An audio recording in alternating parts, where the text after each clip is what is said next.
Hello everybody, നിങ്ങൾ diabetic ആണോ? നിങ്ങൾ ഡയബറ്റിക് ആണെങ്കിൽ നിങ്ങൾക്ക് ഒരു സ്റ്റാറ്റിസ്റ്റിക് ന്യൂസ് അറിയിക്കാൻ വേണ്ടിയിട്ടാണ്. ഞാൻ ശ്രീവർഷ ആർ, ഒരു സർട്ടിഫൈഡ് ആയിട്ടുള്ള ന്യൂട്രീഷനിസ്റ്റാണ്. എന്തോ ഒരു കാര്യം വായിച്ചുകൊണ്ടിരിക്കുമ്പോൾ കണ്ടെത്തിയ ഒരു നിമിഷത്തിൽ കൂടെ പോയപ്പോൾ കണ്ടെത്തിയതാണ് സ്റ്റാറ്റിസ്റ്റിക്സ് 2016 എങ്ങനെയായിരുന്നു എന്ന് ചോദിച്ചു കഴിഞ്ഞപ്പോൾ ഒരു 30% ആൾക്കാർ മാത്രമാണ് ഡയബറ്റിക് ആയിട്ടിരുന്നത്.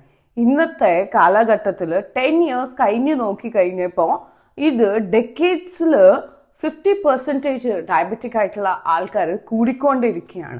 ഇന്നത്തെ ഒരു കാലഘട്ടത്തിൽ 2025 റിപ്പോർട്ട്സ് എടുത്ത് നോക്കിയപ്പോൾ 1 million ആൾക്കാരുടെ മേലിൽ ഡയബറ്റിക് ആയിട്ട് ഇരിക്കുകയാണെന്നുള്ള റിപ്പോർട്ട്സ് ആണ് കിട്ടിയത്.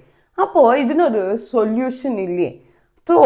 ത്രൂ ആയുർവേദ, ത്രൂ ഓർഗാനിക് ആയിട്ടുള്ള റീസേർച്ച് മെത്തഡോളജിയിൽ ഡയറ്റ് തന്നെ ഫോളോ ചെയ്ത് നിങ്ങൾക്ക് ഓർഗാനിക് ഫുഡ് കഴിച്ചുകൊണ്ട് ഇതിനെ മാറ്റം വരുത്താൻ സാധിക്കും. അങ്ങനെ റീസേർച്ച് ചെയ്ത് കണ്ടെത്തിയ കുറച്ച് ഫോർമുലാസ് നിങ്ങളുടെ മുന്നിൽ ഷെയർ ചെയ്യാൻ വേണ്ടി വരികയാണ്. അപ്പോൾ നിങ്ങൾക്ക് സൂമിൽ 1-on-1 സെഷനിൽ എൻ്റെ കൂടെ ഇരിക്കാം.